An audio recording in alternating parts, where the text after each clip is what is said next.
Okay, daghan na po kay pollen, oh. Baso na po na itong kamot. Dili lang sa ibabaw kay para dili sayang mga pollen.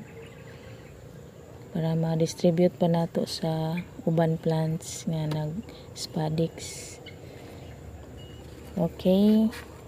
Ara kanilahi po ni siya. Basta ka to crumpled nga pink or corrugated.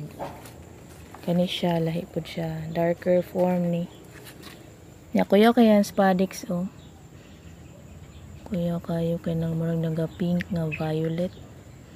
Pati yang ko ano kani. Kuya kay color. Murag naga red. Pati stem niya. Nanay variegations.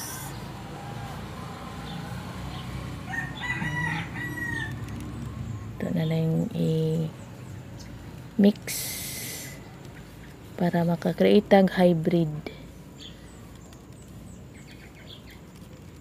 Duha gyapon ang pollen donor ani katong reddish pink. Ana lang, hopefully okay ang result ani. So gahapon mao pod ni ang iyang pollen donor kiti. Diri po ko nagkuha. Nice yung color ni. Nabutang lang ni siya sa landong.